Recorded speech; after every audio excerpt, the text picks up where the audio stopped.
ग्राम के बाहर शंकर जी का एक मंदिर झाड़ी में, गांव से थोड़ा दूर एक ठाकुर एक पंडित वहां पूजा किया करे रोज। एक कोल भील उधर से गुजरा, उनको पूजा करते देखा तो झाड़ी की आड़ में बैठ गया, लगा अध्ययन करने।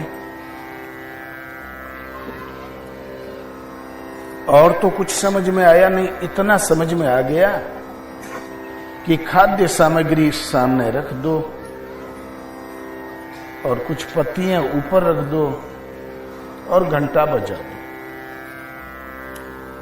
जब वो सब चले गए तो वो अपनी खाद्य सामग्री बारहसिंगा का मांस काट के लाया, पानी कहां लावे, मुंह में भर के लाया।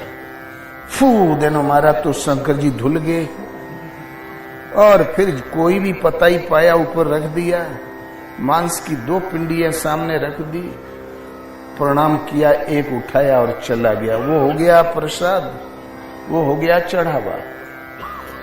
जब दूसरे दिन वो भगत लोग आए तो बोले, ओ कोई दुष्ट आत्मा यहां प्रवेश कर गई है, भोलेनाथ के मंदिर को नष्ट किया, धुलाई किया, रात भर कीर्तन किया और साफ सुथरा करके घर पहुंचे तो वो ताक के बैठा था, ये लोग हटे तो मैं पूजा करूं।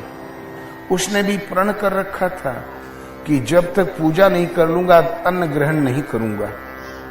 और जहां सब भगत हटे तो दौड़ के गया, मारा फू देना पानी, शंकर जी की धुलाई हो गई, मांस रखा, पताई रखा, लेके भागा।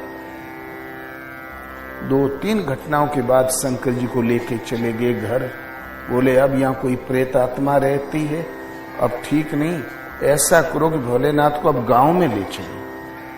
वो भगत आया तो लगा रोने, प्रभु आप कहां चले गए, अब मैं आपके बिना जी नहीं सकता, मैं यहीं पर प्राण दे दूंगा, प्रभु न रूठिए, दर्शन दीजिए। लगा गिड़गिड़ा के स्तुति करने, भगवान प्रेम के प्यासे हैं। तुरंत भोलेनाथ का डमरू बजने लगा, भगत चरणों में लेट गया। डमरू की ध्वनि सुन के गांव से भागे हुए दोनों भगत आए, बोले आखिर मंदिर में होता क्या है। देखा तो भोलेनाथ, वो भी दर्शन पा गए। संसार में पैदा होने वाली कोई वस्तु भगवान का भोग कैसे लगेगी। भोग तो उस वस्तु की आड़ में हमारी श्रद्धा का लगता है। जहां श्रद्धा सिमट के चरणों में समर्पित हो गई, भोलेनाथ एकदम खुश, भगवान खुश। भगवान कृष्ण कहते हैं, अर्जुन श्रद्धा विहीन होमा हुआ हवन, दिया दान, किया कर्म, तपा तप, जपा जप, सब व्यर्थ चला जाता है। जैसे फसल तो तैयार थी लेकिन पत्थर पड़ गए। इसलिए श्रद्धावान लभते ज्ञानम तत्पर संयते इंद्रिय, ज्ञानम लब्ध्वा पराम शांति न चिरेणाधिगच्छति। श्रद्धावान, संयमित इंद्रिय और उस परम तत्व परमात्मा के प्रति समर्पित व्यक्ति मुझे प्राप्त होता है। इसीलिए महत्व है समर्पण का, महत्व है श्रद्धा का।